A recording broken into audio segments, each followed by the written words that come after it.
kind of flies away and you have no idea where it's going, and then you're just trying not to drown afterwards. And that's that's not that sounds really terrible. Really bizarre.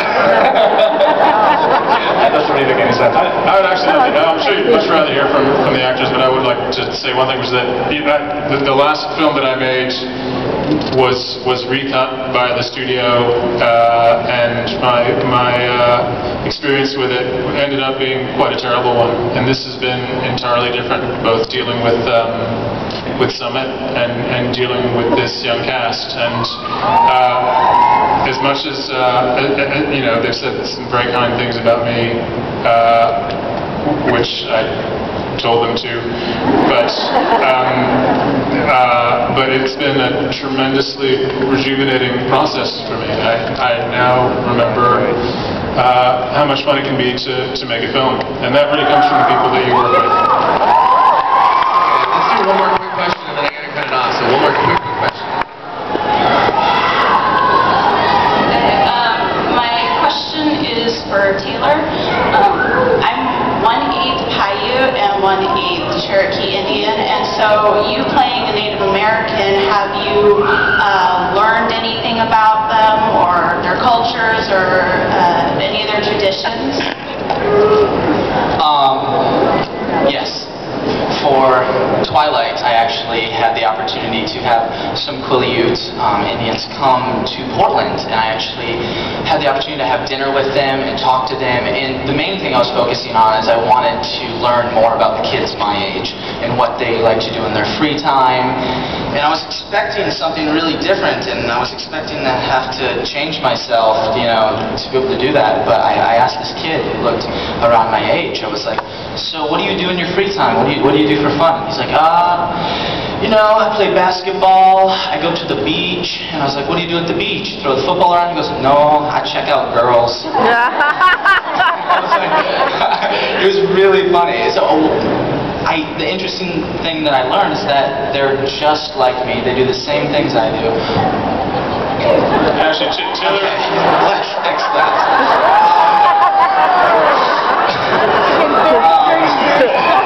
So yeah, it was awesome to have the opportunity to meet with them and learn more about their legends and stuff.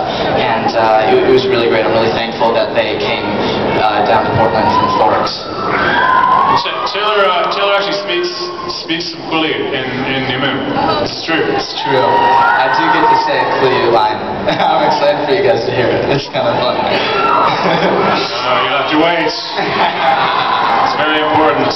So before we wrap things up here, I do want to ask one more question to the whole panel. Maybe, Chris, we can start with you and work our way down. I just was wondering if you could each kind of touch upon the increased size and scope of New Moon over the first movie. Right.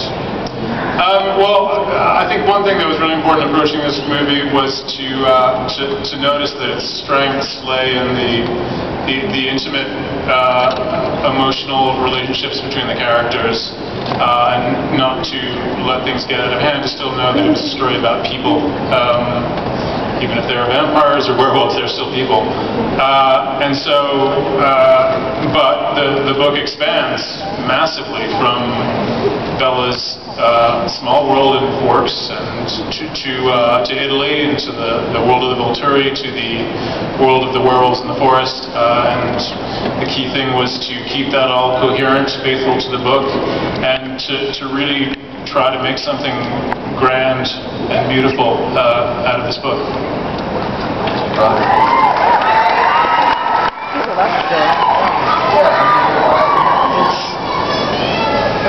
It was different doing this because of the aesthetic which Chris shows and stuff.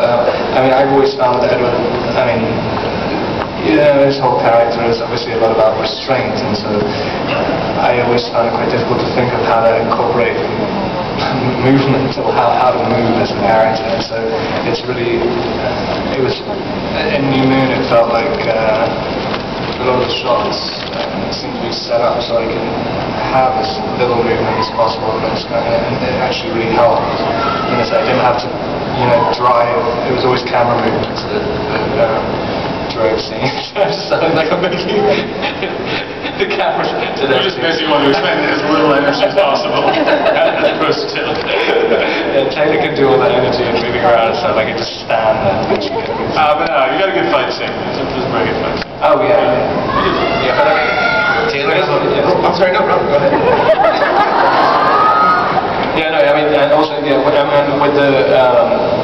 because the difference with Catherine and the way Catherine's aesthetic and Chris's aesthetic change, Catherine is much, she uses a lot of zoom and stuff, and it's a lot more handheld, and it's quite difficult to look like graceful when you're doing it, and then this is a lot more flowing camera movements and stuff, so you can kind of, you know, it's a dance with the camera, so that even the fight scene at the end, which they do, it seems, it's all about, it's almost kind of about that sort of stuff, so it kind of felt more rough, I think.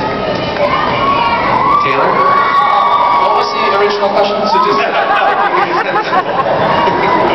if you could just talk a little bit about the increased size and scope of this film over Twilight. For you. Sorry.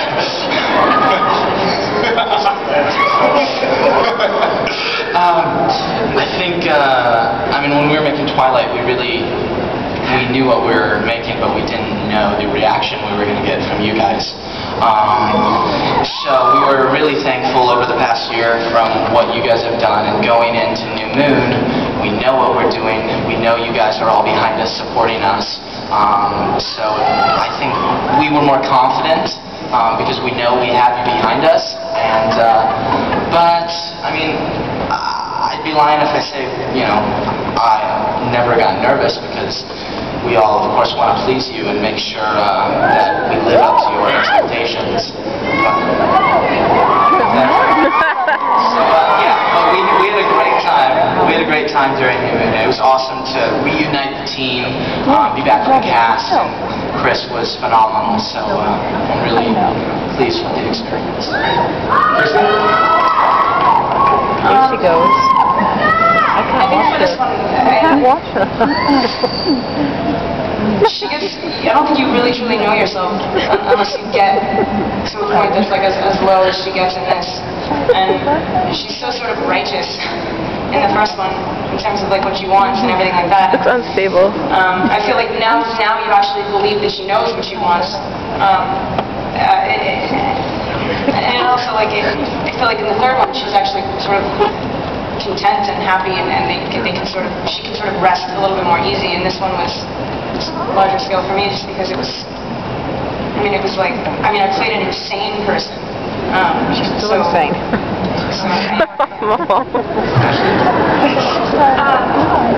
Yeah, and this one I think I was a lot more comfortable in my skin, and it was nice to be able to go into it and not be thinking about trying to make myself not be nervous the whole time. And you know, in this one, the relationship between Bella and Alice kind of shows itself more. So it was a lot of fun. And you know, I think the other thing is that we do have the fans behind us, and the first one we were so nervous because we didn't know what to expect and what you guys wanted and if you were going to accept us. And I think in the second one I had a lot more confidence because the fans, you guys have been really embraced us and been so great and so gracious, and so it was a really great experience. Well, thank you guys so much for coming out here today.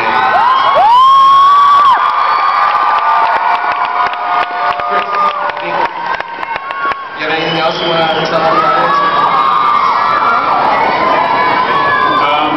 There is another scene which people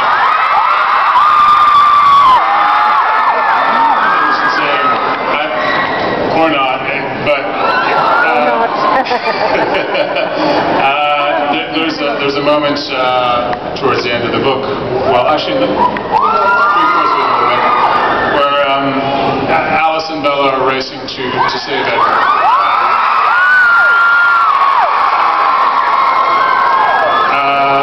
And this is actually the first time that this cut footage has been seen by anyone